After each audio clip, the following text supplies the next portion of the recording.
When making wealth decisions, do you ever think about the importance of who you're married to? And if for whatever reason that marriage falls apart, you're going to have to figure out how to divide assets. Today, we're speaking to an expert who helps people to go through a mediation process in order to make it as painless, as cheap, and as effective as possible.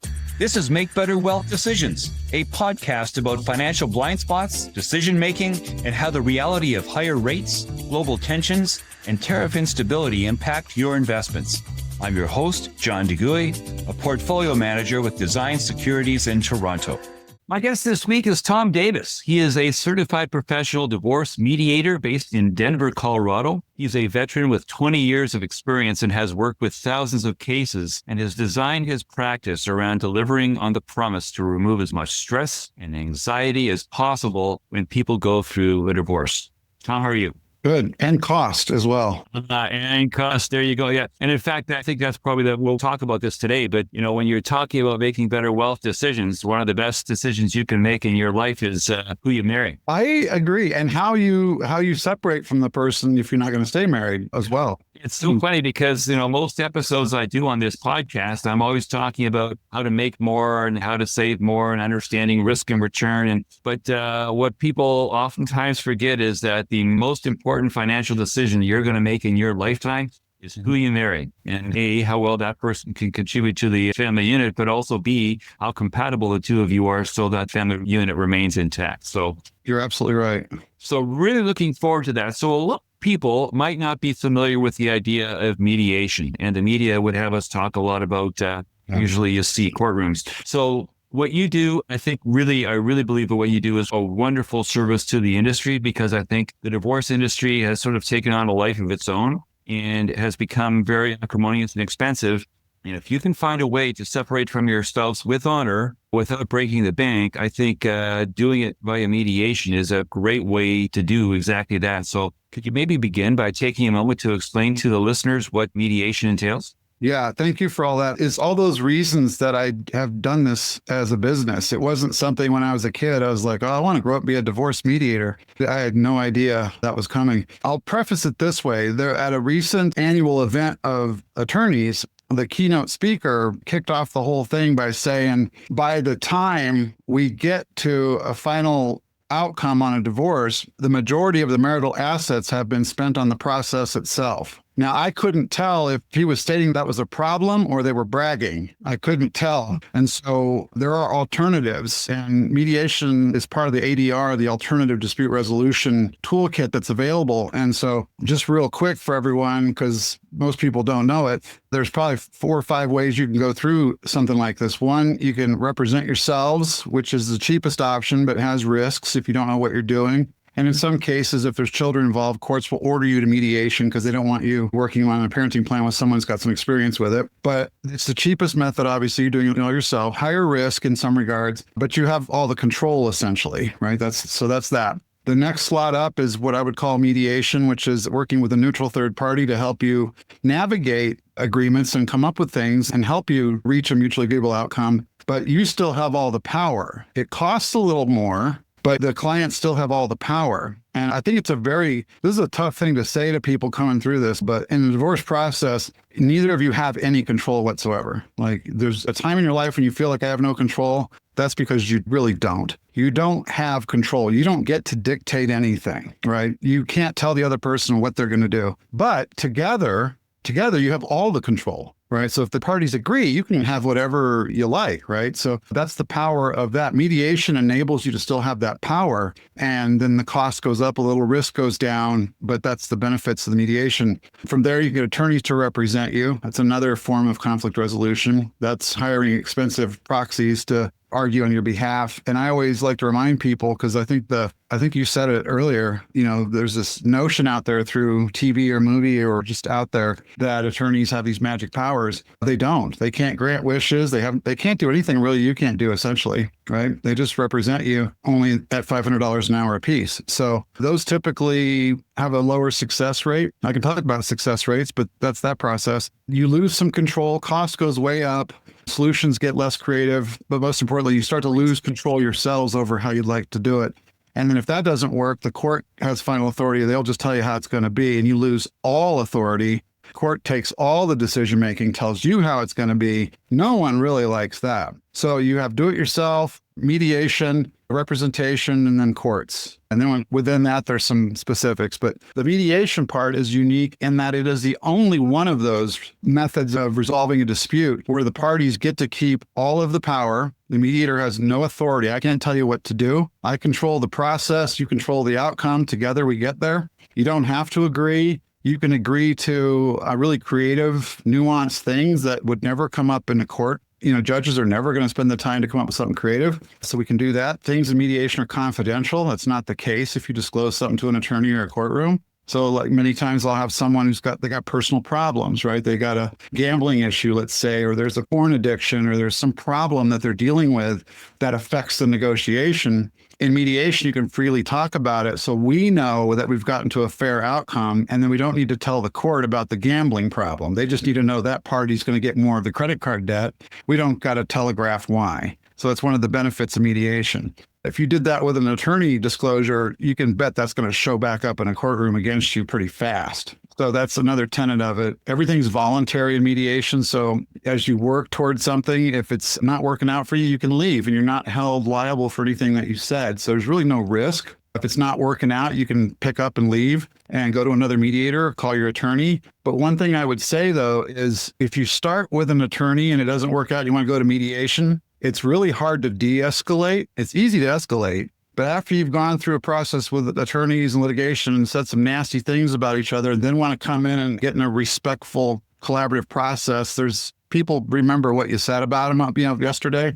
And so I always say start with, at least start with mediation, see where it goes. And if it doesn't work, you can always escalate. There's no cost to that because you're escalating anyway. But if you start with the lawyers and de-escalate, you still have all that baggage of stuff that was said that's going to contaminate the negotiation a little bit, cause a little bit more work. Mediation is a voluntary process that you can use instead of courts and lawyers, and essentially the long-winded version of what it is. Yeah, well, first off, you're sort of preaching to the choir because, as I had said, I really have a very strong affinity for the mediation approach because I think it's way better for the very large majority of people that are dealing with the marital breakdown. And you've given a lot of detail about why it's likely better. But in the interest of full disclosure, what are the drawbacks? What are the problems that you might have if you use a mediation approach as compared to hardcore litigation? Well, that's a super good point because there are some. And I wish that it was less to say there, but you need to go in with your eyes open on that too. So the process is voluntary, right? It takes both of you to want to have good faith to come up with something good. If one of you has ill intent, let's say someone's hiding assets or, trying to manipulate the process,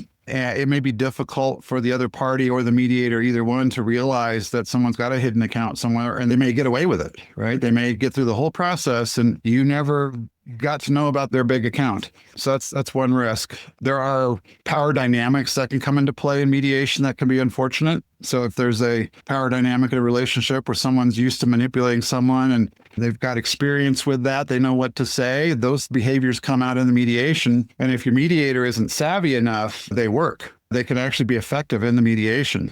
And I don't know, I guess I'm a good character study of people. So I catch that stuff when they do it all the time. And it happens with a frequency that's concerning to me. And it surprises me that I'm the third or fourth mediator that they've talked to. And they're used to this behavior, meaning the other mediators let them submit the spreadsheet, which had all the calculations and proposals in it. And it's like, I don't do that. We do that together. I don't let you come in with everything figured out. And then, you can manipulate the system. So I run into this a lot. That's another potential thing. There could be a knowledge gap as well. Like if someone's really financially savvy with business or finances and the other person sort of, focused on other things, you could be at a disadvantage in those conversations because you're not sure what the long-term value or risk or even how to properly value something. You wouldn't even know. Like, what are stock options worth? Or what is that? It's worth zero. He says it's worth zero. So I guess he can have them. It's like, well, those might be $1 million one day, right? So those are issues. And the mediator is supposed to make sure people are informed. But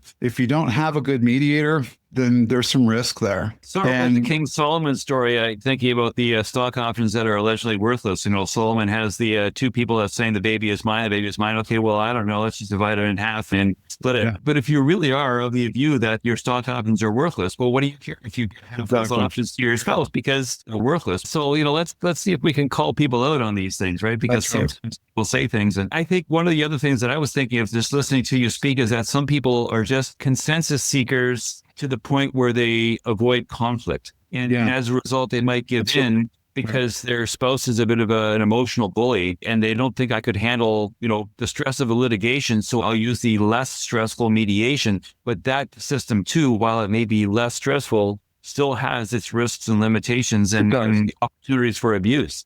You're absolutely right. And I do things in my practice to help mitigate against that. So there's things that mediators can do. This is why the selection of the mediator is so important, because we're a non-licensed profession here in the United States anyway. And so anyone can say they're a mediator, and they frequently do. If I see someone who is, we have those kind of dynamics, there's things that I can do to help equalize that and make sure that dynamic isn't prevalent in the outcome. And there's things we can do, like a private caucus. I can meet with people individually where you can try all your control dynamics on me. You want to, it ain't going to go anywhere. And then I'll carry the conversation back and forth. That's one way to equalize this power dynamic. The other is to force a process on the couple that neither of them control. And it removes the ability for one of them to manipulate the other through a process that they've established. So a good mediator will be able to even take some of that out as well. But you're right. One of the big concerns for people in wanting to be conciliatory or just uncomfortable with conflict is to either concede to things or to go the other way and completely outsource to an attorney to advocate on their behalf. And both can be costly. Okay, so you were saying that a lot of what you do involves getting rid of unnecessary anxiety and stress, as well as unnecessary cost. I think since we're talking about making better wealth decisions, let's see what we can do to mitigate the cost and tamp that down. Can you give us a few examples of how that works? Yeah, I sure can. And this is what I wished was available when I went through the process in year 2000. I was sorely surprised. But I can tell you how I know some of this stuff. It's not just I have a weird bias against attorneys. I don't. I just have a problem with the misuse of things and taking advantage of clients when they're in an emotional state at a difficult time in their life. Like you said, 90% of the people can probably get through a divorce with a little help. So hiring a lawyer to help you go through all that, sort of like removing a splinter with a chainsaw. Yeah, the splinter is gone, but so's your arm, right? Was it necessary? So the process has some built-in things to it. And one of the things to look out for is as you head into the court process, getting the petition filed as soon as possible seems to be of the highest interest to divorce practitioners, because what that does is it basically ensures you're about to have a very expensive process. Because the courts have scheduling that they leave open for clients who are going to get in and out in the statutory period. In Colorado, it's 91 days. I think in Canada, it's a year, if I'm not mistaken. But some people are going to, with the right help, can get in and out in that 91 days, get off the docket and move on with their lives. And whether you are one of those couples or not is determined by the front end of that court process. So if you file a petition too soon, which is what all the legal practitioners are going to want you to do, by the time you get to your first court appointment, you're not going to have all the paperwork done, which is impossible because it's just 4 weeks out. And then you're basically guaranteed to have a longer, more expensive session. So in trying to preserve taking the expense out of the process, I attack it differently. And we basically do all the work together before we get the court involved, which is my big secret. So there you go. And what that does is we know how the court process is going to end before it ever even starts. So we stay ahead of the court. There's no anxiety, right? Because the anxiety comes from we have to make a decision about lifetime assets and children by 5 o'clock or we're going to court. That's stressful. You're not going to make good choices. And we end up controlling everything so that there's no anxiety, right? So as you file your first court paperwork, if you follow the process I use, there's no anxiety because you already know how everything's going to go. It basically, for most couples, it's about $20,000 to $40,000 per spouse if you have kids and there's some conflict and you have the resources to pay that.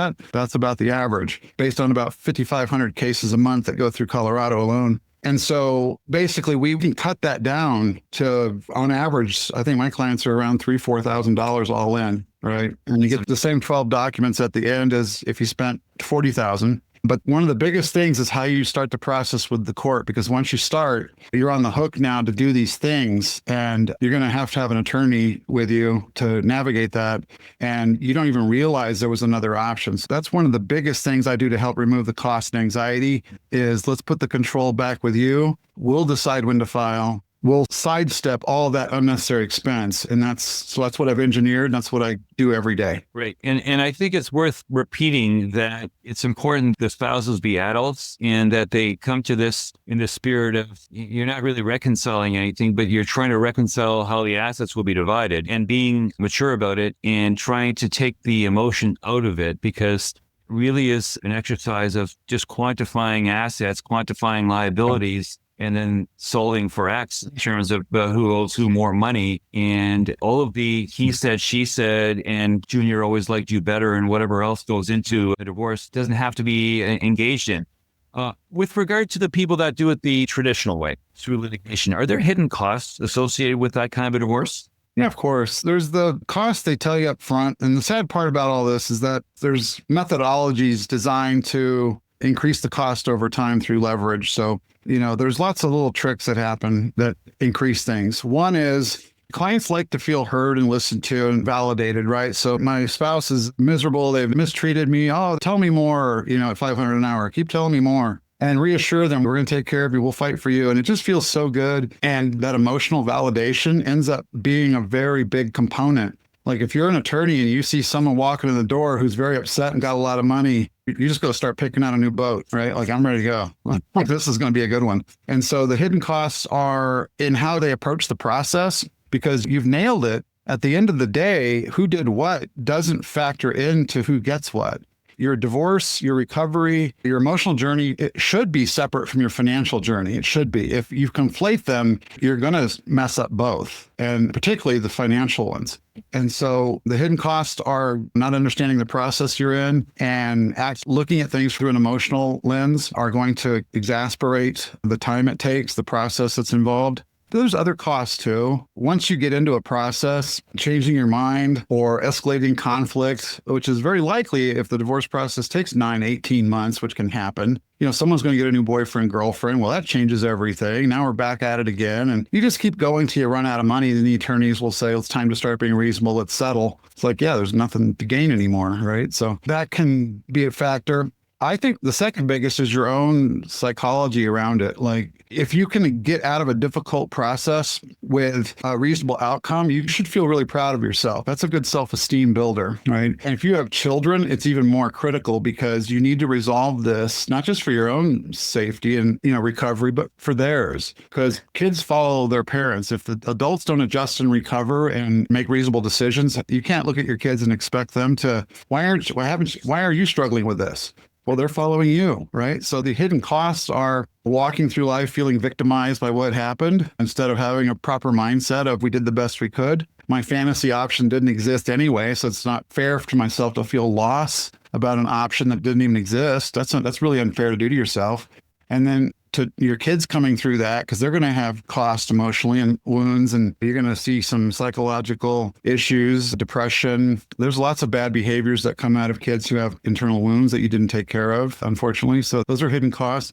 And these are things you can't call up your attorney when you're admitting your child into the health facility for a suicide attempt and say, hey, one of their biggest complaints was how much we fought in the divorce. You want to come talk to my kid? Would you like to sit down here and explain to them why that conflict was not? They won't even know who you are anymore, right? Unless you want to pay them. So they're not in it for that. After the lawyers and the mediators and the courts go home, you two still have to work together, especially if you have children, or else you're going to see some costs that you couldn't imagine. So one of the things that I was going to talk about off the top of the interview that I forgot, but I think it's so important to mention right now is that my book, Bullshit, talks about optimism bias. And I think divorce is probably exhibit A of how society is inclined toward optimism bias. So optimism bias is where you understand that bad things happen, but you just think, well, it just won't happen to me. So, I understand people are in car crashes, but I'm not going to be in a car crash. Right. But exhibit A is divorce. So everywhere throughout the Western world, 40 or 50% of marriages end in divorce. And people know this. Everywhere you go, you ask newlyweds what percentage of the population gets divorced. I don't know more or less what the number is. But then you ask them, so what about you? Will you get divorced? And they go, well, no, not me. That's other people. That's not me. So it's the belief that you understand what could happen. You understand what does happen, but you are nonetheless equally adamant that it ain't going to happen to you. And that little bias, that little chick is a part and parcel with being human, but it's so important in terms of decision making, and especially decision making with your wealth, because the most important decision you make in your life is who you partner with. So control. We were talking earlier about control, and I'm wondering, could take another moment just to go into a little more detail about what control a person does and does not have when they hand themselves off to the court, to the legal process, to the legal industry, to go through the whole litigation as opposed to going through mediation. Yes, good point. I would say too, I forget which comedian said it, but they said if a pilot said there's a 50-50 chance this plane's going to go down, you wouldn't get on it. Obviously, when life is happening to you, your partner is asking for the divorce. This isn't how you imagined it. This isn't the way I want it to go. You feel a sense of something else is affecting your life. So there's a loss of control there. You're going to have to give up direct influence and custody of your kids. You have to share that. So there's a lot of this feeling of loss of control. And I've taught 1,000 parenting after divorce classes, and this is one of the things I make sure I hit on, which is you never had the control. You never had it. You never will have it. What you have is the powerful ability to influence. Because if it was up to control, you'd go to your kids and punch the buttons on their heads and say, I want you to be funny, hardworking, little quirky, goofy, intelligent. Parenting's easy. But the more you drive a point home, the more they resist. Like it's complicated and counterintuitive. And the courts are the exact same way. They're very counterintuitive. So unless you're schooled up on how that works, if your notion about how something's going to go on a court process, you believe something, it's probably going to go the other way because courts are very counterintuitive. And so the control that you have, because you don't get to tell the other person what to do, but together you can make an agreement and the courts will accept it. Courts will accept mediated agreements made by couples almost without, unless you reach a level of unconscionability, they'll accept whatever you want to do essentially, right? So you have a lot of control together. If you don't, with courts, then you basically you fall into the adversarial positions, the two sides. And now your control is in what you submit to the court, and then the court's going to make the decisions. So your control goes from making the decision to what information to present to the court so they can make a decision.